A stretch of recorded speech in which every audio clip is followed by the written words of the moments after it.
If you've ever had a prospect read your website and still ask, "So what do you actually do?" then this course is for you. In the next 10 minutes, I'm going to show you the single most common reason your propositions fail to convert, what it looks like from the outside, and exactly how to fix it. This is something I call the mirror trap, and once you see it, you can't unsee it. Let me tell you about a conversation I had with a founder last year. He'd spent 3 months rewriting his website. New copy, new design, new photography, and he was proud of it. He sent it to a prospect he'd been chasing for 6 months, someone who was a perfect fit for what he did. Now, the prospect came back and said, "Looks great, but can you remind me what you actually do?" 3 months. Prospect who should have been a slam dunk, and they still didn't get it.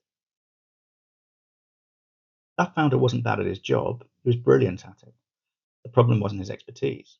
The problem was his proposition was pointing in completely the wrong direction. That's what this is about. It's called the mirror trap. And if you run a B2B business, there's a good chance you're in it right now. My name is Tom Wood, and I'm the founder of Addoli, a commercial consultancy aimed at founder-led businesses that have outgrown doing it alone. Feel free to connect with me on LinkedIn. So here's the thing. Most consultancy founders I work with are not struggling because they lack credibility. They've got the credentials, they've got the track record. Some of them have delivered genuinely transformational work for serious clients. But there's a pattern I see over and over again. They update the website, they tighten the copy, they get a better headshot, and nothing changes. Leads don't improve, conversations still start in the wrong place, and pricing pressure doesn't go away. And the reason, almost every time, is sitting right there in the first paragraph of their homepage. Not in the quality of their work, but in the direction their proposition is pointing. So what is the mirror trap? Here's the definition I use. Your proposition reflects your capabilities, not the buyer's problem. And because of that, buyers have to translate what you do into why it matters to them. And here's the brutal truth about that translation step. Most people won't do it. Think about how you behave when you're looking for something. You scan, you look for the signal that says this is for me, and if you don't see it in the first few seconds, you move on. And your buyers are doing exactly the same thing. So if your opening line is about you, your experience, your approach, your team, they're already gone. Not because they're lazy, because nothing told them to stop. Let me show you what this actually sounds like in the wild. These are real patterns. I've anonymized them, but I promise you, you've seen them, probably this week. We're specialists in operational transformation. Our senior team brings deep expertise across financial services. We offer a full range of strategic advisory services. Now, I want you to do something. Read those back and ask yourself one question. Where is the buyer in those sentences? They're not anywhere, right? There is no buyer, there's no problem, and there's no moment that made someone go looking for help in the first place. These propositions are mirrors. They're pointed back at the firm, and the person reading them, the person you actually want to reach, looks into that mirror and sees themselves having to do the homework to figure out if you're relevant. That homework doesn't happen, and the tab closes. So what does this actually cost? The first thing it costs you is qualification. When your proposition doesn't clearly signal who it's for, the wrong people show up. Vague interest, tire kickers, work you don't really want. And the people you should be talking to, the ones with the exact problem you solve, they don't recognize themselves, so they don't raise their hand. The second thing it costs you is positioning in the room.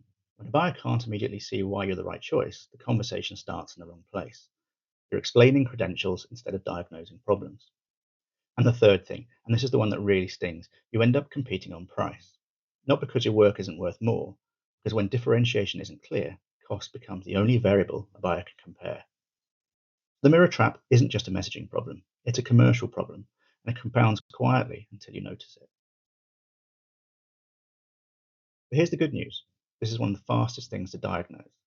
Right now, while you're watching this, I want you to open your homepage on your phone or your LinkedIn About section, wherever your proposition lives. Read the first paragraph, and I want you to count two things. Count every reference to what you do, your services, your experience, your values, your approach. That's your seller language. Then count every reference to what your buyer is dealing with, the situation they're in, the problem they need to fix, what's at stake for them. That's your buyer language score. If your seller score is higher, you're in the mirror trap. And in my experience, when founders do this exercise, the first paragraph is almost entirely about the firm. The buyer doesn't appear until paragraph 3 or 4, by which point most people have already decided that you're not for them. Now, I want to be clear about something. The mirror trap is not a sign of lazy thinking. It's not arrogance. It's not poor writing. It's a perspective problem, and it's completely understandable. You've spent years, maybe decades, building your expertise. You've lived inside it. You understand every nuance of what you do and why it works. And so when it comes to describing your business, you describe what you've built because that's what's real to you. But here's the shift that changes everything. Buyers don't go looking for expertise. No one wakes up on a Tuesday morning and thinks, I need a change management consultant. They wake up thinking, we're 6 months into this transformation, and the business is resisting it, and the board is asking questions, and I don't know what to do next. That's the door you need to be standing behind. Not the door that says, here's what we're good at, the door that says, I know exactly what's happening in your world right now. So here's the fix, and I want to be clear. This is not a copywriting exercise. Changing a few words doesn't solve it. The problem is structural. You're changing what the proposition is pointing at. Now let me show you the difference.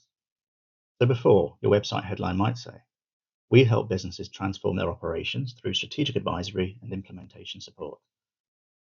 And after, when we change it to buyer first language, it becomes, if your transformation program is behind where the board thinks it is, and you're running out of time to close the gap, this is built for you.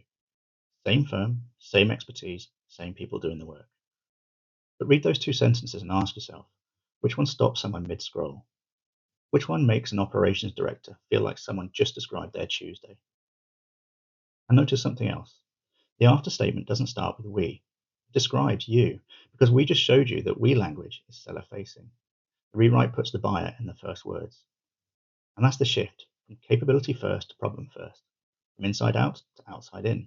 And when you make that shift, something changes in every conversation you have, because the buyer arrives already recognizing themselves.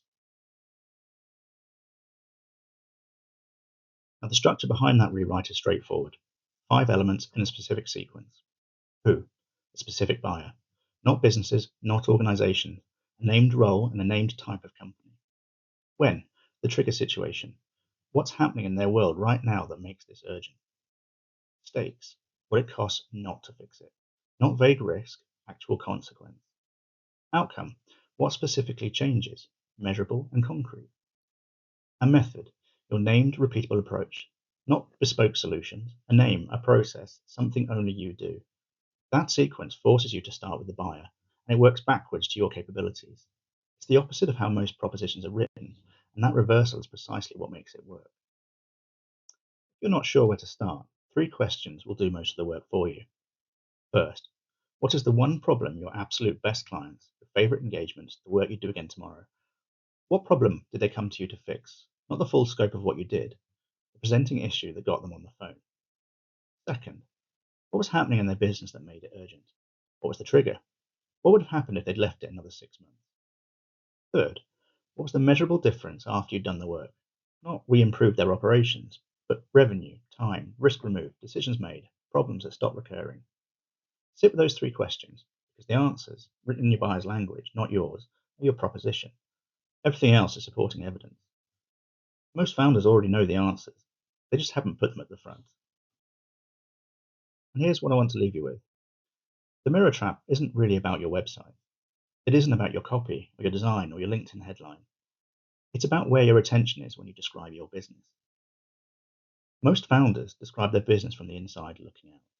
Here's what we built. Here's what we know. Here's what we offer. And there's nothing wrong with any of that. It just belongs in the second conversation, not the first. The first conversation, the one that happens before anyone picks up the phone, is your buyer alone, trying to decide if you're for them. And the question they're asking isn't, are these people credible? It's, do they understand my situation? Now, those are very different questions. Only one of them is answered by a capability list. Point the proposition outward. Everything else follows. If anything in this resonated, I'd encourage you to run the test I showed you earlier, right now before this video ends. Open your homepage, count the sentences about you, count the sentences about your buyer, see which list is longer. If you want a more structured view, I've built a free diagnostic at diagnostics.addoli.com. It scores your proposition against 5 dimensions, not just the mirror trap, but the other patterns that hold consultancies back. It takes under 10 minutes. But more than any tool, I'd ask you to sit with one question. If your ideal buyer landed on your homepage tomorrow, someone who has exactly the problem you solve right now, urgently, would they recognize themselves in the first paragraph? If the honest answer is no, you know where to start. I'm Tom Wood. I'm a Fractional Commercial Director for founder-led businesses. Follow me on LinkedIn and subscribe to my newsletter for more on this every Saturday. Practical thinking on what separates businesses that win strategic work from those that stay stuck. Thank you for watching.